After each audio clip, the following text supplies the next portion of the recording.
it more, so there's a limit they can charge you. So basically, isn't it like $50? Hi everyone, we will resume the session after this nice coffee break. So we will have for the session 3 talks, 2 invited and 1 contributed, and then we will smoothly go to lunch. So enjoy the session, and our first speaker, that is Josh Calcino from Macquarie University. He's a postdoc there, and he will talk about the mysteries of infall. Josh, thank you, everyone. So I'm going to talk about the mysteries of infall. For the first thing I want to show you is the mystery of what happened this morning in my hotel. Okay, 4:30. I was already awake for some reason, but I heard a bang and then a fire alarm, and I'm like, maybe that's a real fire alarm then. So went downstairs. Yeah, the fireys came, and it turns out a hot water pipe bursted on the fifth floor. So there was no hot water this morning, but yeah, it was an eventful morning. Now actual science. This is like a classic picture of star formation. Is it possible that we could get the lights turned off? Because turned off. That one slide that might be a little bit just at the front. Contrast. Okay, this is a classic picture of star formation and disk formation. You start with a cloud that's kind of spherical. It gets clumpy. It magically turns into a disk, and then it's left alone for the rest of its existence until it makes planets. But this is crap. What's really going on is quite a bit more complicated, and this is being illuminated with recent observations. But okay, you start off with a core. Maybe that's something like symmetric, but mostly asymmetric. And then you eventually make a disk in a protostar.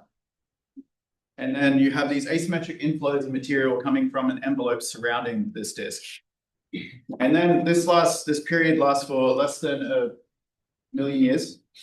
And then the disk evolves onto the class 2, class 3 phase.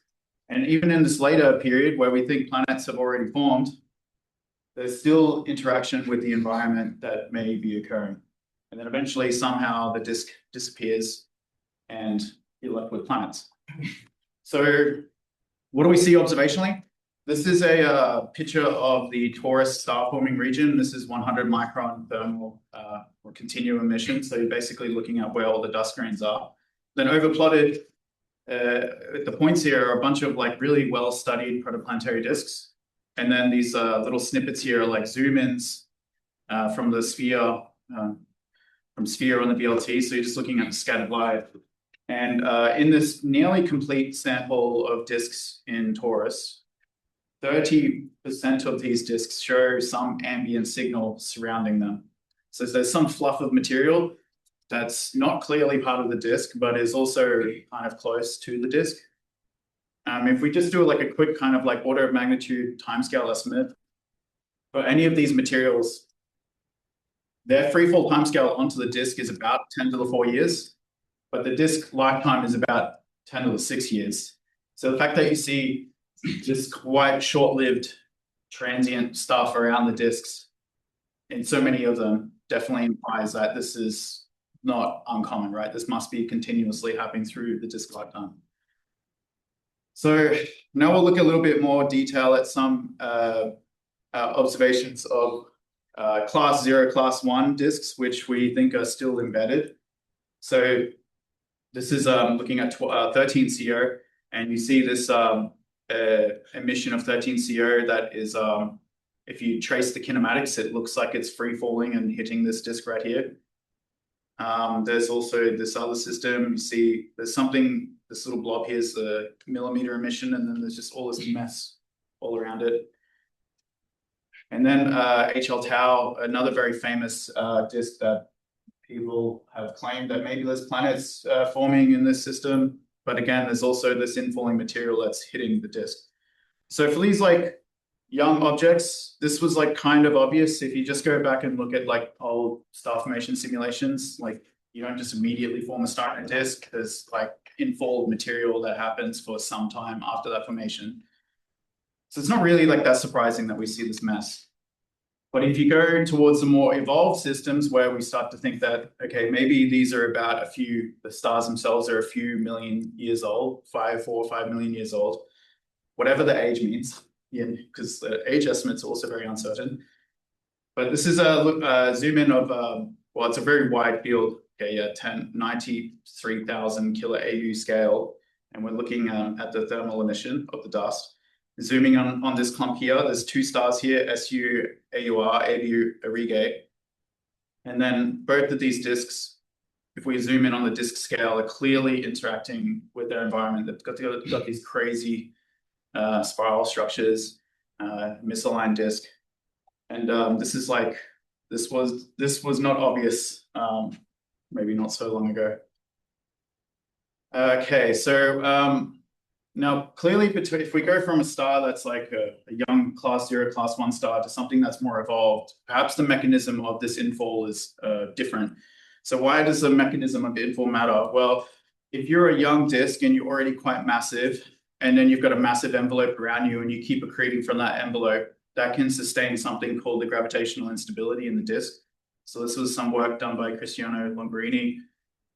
Basically, there's an m dot star here, that's the m dot on the star, m dot disk here. Over time, like these things kind of balance and you can reach a somewhat steady state of material falls onto the disk. And then the disk mediates accretion onto the star. And then you can make this gravitational instability last quite a long time going through this mechanism. There's also, if you now go from a young object to a more evolved object, the material that you accrete is likely no longer correlated. The angular momentum of that material is no longer correlated with the material you form from. So basically, you form from some material that has some bulk angular momentum. And if you keep accreting from that material, the angular momentum in the disk won't really change much. But then if a million years later, something else comes and hits you, the angular momentum of that material is very likely totally uncorrelated with the angular momentum of the material you first accreted. So this is some work by Michael Kufmeyer showing there's these red points here. These are tracer particles that are eventually accreted onto the star, and the color of these particles indicates the time that they're accreted. So there's a bunch of stuff that's accreted early on in the first 200,000 years, but then later on there's a whole bunch of totally uncorrelated material with totally uncorrelated angular momentum that's accreted more than 1 million years after the star has formed, which in the classic picture, we would think that planets have already formed. And well, most of the disks we're looking at in the class 2, we think are at least this old. So what does that look like in observations? Looks like this. You have an original disk here that was aligned this way, and then you get a big fluff of material that comes and hits it and creates a new disk that's totally misaligned from what you started with. And again, okay, just banging on this point a little bit more, these older systems are likely to have already had planet formation occur. And in all 3 of these systems here, there is either a stellar companion or someone somewhere in the literature has said there's a planetary mass companion. And all 3 of these systems have ongoing infall. So this matters when we're trying to understand the dynamics of how planets and companions interact with the disk, because there's this extra component that's also affecting the long-term evolution. So just showing some pretty simulations of what this infall can look like. This is what's called a cloudlet capture model. So you just basically initialize a big cloud and you just let it fly and hit a disk. And you can see that if you started without a disk, okay, you throw material at it, you can accrete a disk, a new 2nd generation disk. That started, okay, this started without any disk on the system here. So there was like no misalignment of angular momentum. But if you already have a disk and you like start a stream of material hitting it, it'll eventually, like the angular momentum of this material is different to what you started with. So you'll start warping and misaligning the disk over time. And you can imagine if there's like a planet in this disk, it was probably originally aligned with the disk, and now on this pretty short time scale, it's gonna be totally misaligned.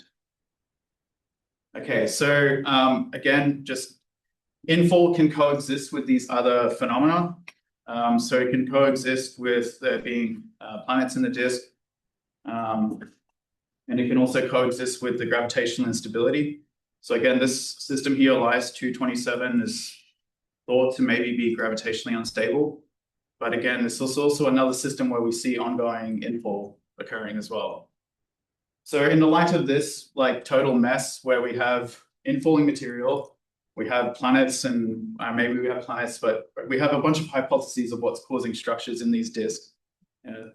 So that motivated this work that I called, maybe the French in the audience will know this movie, Anatomy of a Fall. So basically, falling material hitting a disk, and I just wanted to see, well, what happens, what can we learn, and how can we kind of quantify and distinguish what we see? How do we distinguish infall from other phenomena? So the first result was basically that infalling material, when it hits the disk, it can give you look a lot like the spiral arms you get when you have a massive planet in the disk. So this is the infall simulation here. You get these two big spiral arms. This is a planet disk simulation, and you also get these big two spiral arms. Okay, yep, cool. They look the same, but the way that they behave over time is quite different. So this is a space-time diagram. Space here is just like the azimuthal angle in the disk. So I draw a circle on the disk, and then at each point around this circle, I measure the surface density of the disk. And then that's like this axis here, 0 to 2 pi. And so the bright spots that you see here are spiral arms. And then the x-axis is time. So for every snapshot in my simulation, I just go through and measure what's the surface density on this circle. If anything is moving at Keplerian, with the Keplerian frequency, it should have this slope. And anything well, there's some stuff that's moving faster than Keplerian, local Keplerian. So it has a gradient that's steeper than this slope. But there's also material that basically doesn't really move at all with time. If you just look back at the simulation, it's kind of clear why that happens. So you have this infalling material hit the disk, it excites a spiral arm, but because it's always hitting the disk in the same spot, it just keeps exciting a spiral arm in that one location. So the location of the excitation is not moving with time. So play that again. Infall hits the disk, it's always hitting the disk in this area, so this spiral doesn't move, but the other stuff that's excited still moves around. And that's basically this kind of complicated pattern here that you see. Now this is different to the planet case, because in a planet-generated spiral arms, these will co-rotate with the planet. So if the planet were to move down to this region of the disk, the spiral arms move in unison with it. And they move at the same rate as each other as well. So you'd expect then, if the spiral arms are caused by planets, then, well, by one planet at least, then the motion of the spiral arm will be the same as the planet. But with infall, it's a mess. All right. The other thing that I showed was that infall can look a lot like the gravitational instability. If we, so it looks like it morphologically. So there's this is a simulation with gravitational instability. Gravitational instability makes spiral arms. So does infall. But how do they look if you go and look at the gas kinematics?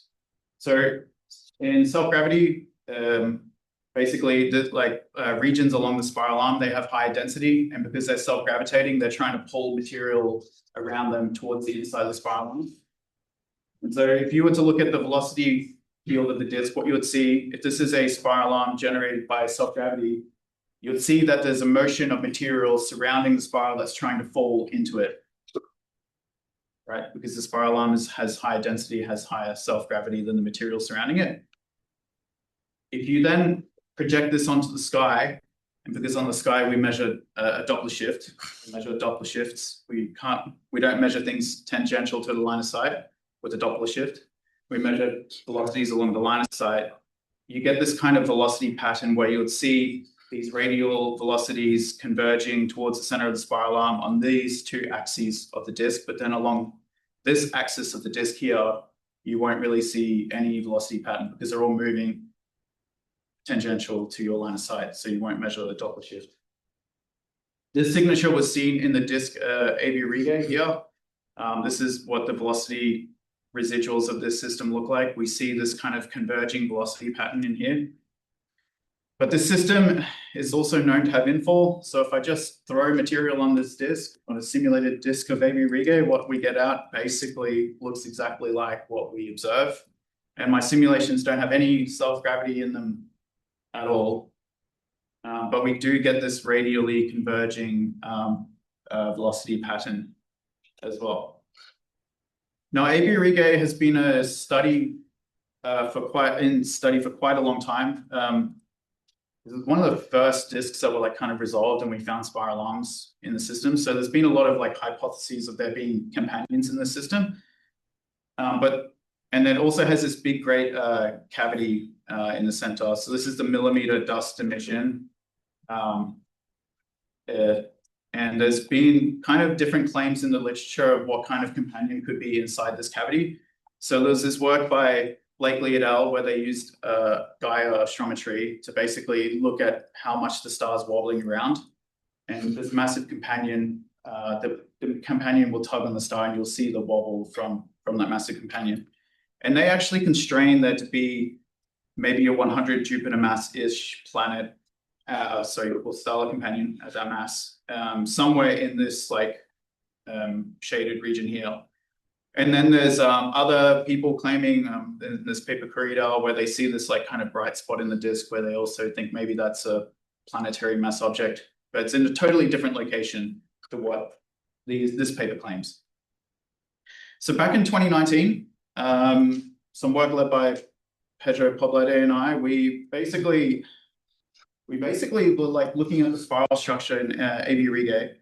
So this is looking at CO. We see these two spiral arm structures, and we kind of made the hypothesis that in order to make these big kind of crazy spiral arms, you need something quite massive. And so we ran a simulation where we put an inclined companion in and tried to recreate what the spiral arm morphology in the system. So this is what the simulation looks like. There's a stellar companion here. It makes these two big spiral arms. And then that's what we see in the observations here. It actually turns out like this companion that we threw in here is pretty close to where the Gaia astrometry predicts it to be something. So if we just like put these two things together now, we have infall and we have a potential companion. If you just put these two things together, you can pretty much recreate the observations of AB Righe. So this is the scattered light here. This blob here is the millimeter dust emission. So the companion gives you the cavity. The companion inside this central region gives you a cavity that stops the migration of millimeter dust, gives this ring, and then the infall gives you all of this complicated spiral structure in the outer disk. There's other types of infall as well. So I'm going to talk about a really different kind of type of infall known as Bondi-Hoyle-Littleton accretion. And so the idea of this is basically if you have a dense object, like it could be a black hole, it could be a star. If that thing is moving through a uniform medium, or you can imagine it's like in a wind tunnel. There's a wind approaching it. It gravitationally focuses material behind its orbit, behind it. So you have a wind that comes in this way. This wind gets focused by gravity, and then the wind from the opposite sides, they collide and they lose all of their energy and angular momentum, and then they can basically fall onto the companion, onto this object. And this point here is known as a stagnation point. If you're outside this point, you don't accrete onto the star. If you're inside of it, you do accrete. But then this thing here, this trail, it basically leaves a trail like I don't know, maybe like a bullet flying through the air or something. Like it'll leave a trail behind it that you can maybe see in observations. And actually is one case of this in the literature where people find around this 0.018 solar mass brown dwarf, this like long 1400 AU dark trail that seems to be, well, it could be caused by different things. Well, two different things. They say maybe it could be caused by some weird UV things going on from this bright O star here. This is a bit more of a zoom in here, so you can. It's very, very, very faint, and this object's very embedded. I think it's like 17 or 18 orders of magnitude extinction or something like crazy, or it might even be even more than that. So this is in a really embedded part of a molecular cloud, and if we just like run a simulation with like this whole wind coming and hitting you. This is a laminar flow coming in. There's no turbulence here, but you can see that like, okay, you get this wind, and then there's material that hits the stagnation point right about here. Some of that material falls back onto the disk, but a lot of it just gets left in a big trail behind the star. And that's potentially what we're seeing in this thing here. But this was with no turbulence in this inflowing material. But if there is turbulence, then maybe you don't necessarily get this like nice tail behind it, because the turbulence can wash out these features and gives you a whole bunch of like complexity. So this was a work done by grad student soon to graduate, Alexander Leon Hoon, where he ran some simulations using a grid code called Fargo 3D, where basically he has a disk, a star, a disk, and then a 50,000 AU kind of ISM material around it. And so he seeds that ISM material with some turbulence. So this is the size of the grid here. Seeds it with velocity perturbations, no density perturbations, just velocity, seeding it with velocity perturbations to give the turbulence. And then it basically just gives it a bulk motion in that turbulent material to kind of give us this Blondie-Hoyle accretion. And so he finds that even when the density of this material is very low, the accretion onto the disk is only about 10 to the minus 8 m star per year, you can still create a whole bunch of spiral arm structures that you could see in observations. And he also showed that these perturbations, they don't penetrate very deeply into the disk. So this is showing the vertical extent of the disk. So this is the disk z-axis, and this is time. So infalling material over time, well, nothing's hitting the disk here, but then eventually it hits the disk and it starts perturbing the upper layers here. So this is basically the brighter the color here, the more perturbed the surface, the more perturbed things are. You see in the midplane of the disk, basically it remains unperturbed, but then the surface layers are quite perturbed. So, okay, I wanted to basically measure some densities here. So I have a disk. It's inside this ISM, and I've taken basically a profile of what the gas densities are as a function of radius after I've masked out the disk. So I'm just trying to measure like what's the density of this fluffy material that's hitting the disk, and it's pretty low, only 10 to the 5 hydrogen atoms per cubic centimeter, or if you like grams per cubic centimeter, 10 to the minus 19. It's very low, and the densities of materials far away from the disk are even lower. So then the natural question is, how observable is it, because the density of the material is so low? And so how do we observe disks at all? Well, we can take scattered light images, or we can use something like ALMA to measure, try and get measure molecular lines. But we try and measure molecules. Molecules are the outcome of chemistry, so then we need to care about chemistry.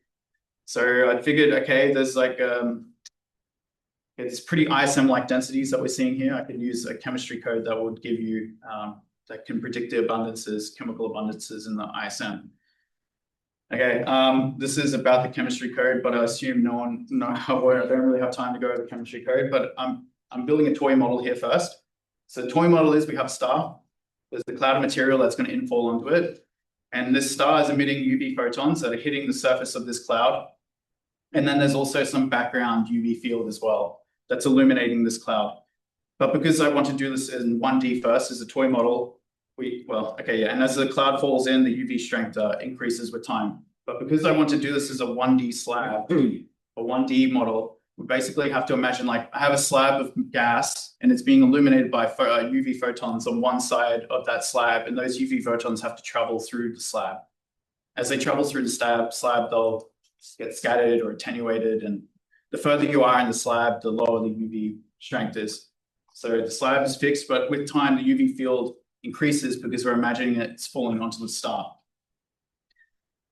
So if my star is a 4,000 Kelvin T-Tauri star with a very low accretion rate, there's not many UV photons.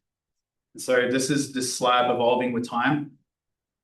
And this blue line here is a CO abundance.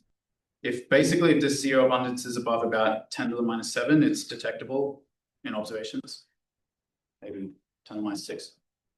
But okay, as it's falling on, it's only 200. Okay, it started at 20,000 AU, but now it's only 100 AU around away. And the abundances didn't really change, but that's because it's a 4,000 Kelvin T-Tauri star. They have barely any UV photons. If I throw this thing onto a Herbig star, which they are like A-type stars, eventually they become A-type stars. They have much stronger UV field strengths. So you can see that as this material is falling down at 5,000 AU, we're already losing most of the CO in this stream of material that's falling onto the disk. By the time at 1,000 AU, there's almost nothing left in it. So solid and dashed lines are the time-dependent and equilibrium chemical abundances. Basically, TLDRs are nearly the same. So it tells me I can solve my chemistry in equilibrium then. Because I want to do this on a 3D model. So I started with a 1D slab, but I really want to measure the abundances in this 3D simulation. So to do that, it's kind of tricky because it's 3D. We need to take into account all of the illumination effects from all different directions. So I built this code, which I'm just going to really fly through. We take a 3D simulation. We need to assign some like dust grains, basically, to give it implant dust grains. I put it into a radiative transfer code called RadMC3D to get the UV field and the dust temperature. And then I need to go through and put it into this kind of machinery where we work out how much self-shielding there is going on and how much, and basically there's this interaction between self-shielding and chemical abundances where, okay, imagine I'm in this 100,000 AU box. I'm this particle in the middle here. There's UV photons coming in from every side, but those UV photons get shielded by the material that's in the way. So there's a big bright blob of material here that's going to stop UV photons. So yeah, the UV photons, they get scattered by dust, but they also get absorbed by molecules along the way as well. So you can imagine like there's UV photons, there's unshielded molecules, and they kind of protect the molecules that are embedded in the system a bit more. But these things are like, they sacrifice themselves basically. All right, so how do we do that? We have to do something called the Hillpix map. But basically this is what this cell here, if it has a sky, if you can imagine it has a sky, this is what it sees on that sky. And so you can see there's blobs of material where there's high density along that line of sight that shields it. So if I don't have the shielding on, then this is what I predict my chemical abundances, turn shielding on. Okay, this is just to convince you that what I'm doing is right. TLDR is okay. If you don't do the chemistry right, this is what you would predict for what you would see in observations. And then with chemistry done properly, you don't see any of this fluffy material falling on the disk anymore. This is a moment 0, moment 1. Yeah, okay. And Antoine's standing up, so this is my last slide. Thank you.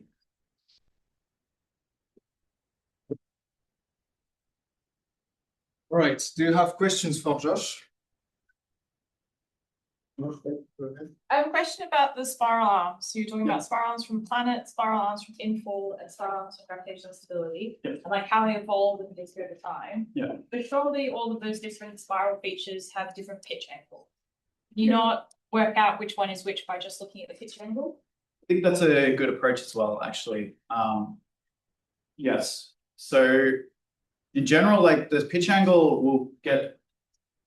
Yes, I think this is a good idea. We can talk a bit more about this, but yeah, like if there's something from the outside of the disk hitting the disk, the pitch angle, basically how much the spiral arm's wound up. Yeah. It basically like gets more wound up the further you are away from where you excited it. So it kind of points to where it's being excited from. Yeah. I think this is a good way to, yeah, because if you look at AB regate observations, those outer spirals, they are pointing to the outer disk. So they're like telling you they're being excited from the outer disk if you trace the pitch angles. Doing it observationally though, I think is maybe, there's some systems where it works okay. Yeah. AB regate probably is okay, but maybe, because there's a degeneracy with like if the disk is inclined, yeah, then you have like a surface that you need to fit as well. Yeah. It gets maybe a little bit trickier, but I totally agree actually with this approach. So can I just clarify? So for the, like, if it's a planet-driven spiral, we know analytically what that should be. Yeah. You're saying for the infall, the spirals you drive by that, you can also tell something very interesting about like where it's infalling from and that kind of thing from the pitch angle. I think like doing, so I did a more detailed analysis on this in the paper. Okay. Yeah. But the spiral arms generated by infall and by planets actually look very similar in pitch angle as well. So okay. I think observationally it'd be hard to tell. But with GI, probably could tell because they won't have that much of a change. But then if you have GI plus infall, though, it might get a bit more complicated. Okay, thanks for the talk. So I just had a general question about infalls. When you model them, from what I understand, it's always modeled as a transient kind of thing instead of a steady, slow feedback. And I just wanted to ask, what does nature tell us about how it happens? Well, I guess like, well, we already know the ISM is turbulent Yeah. and we already know it's clumpy. So if you're just randomly flying through that environment, it tells you that the infall should be episodic.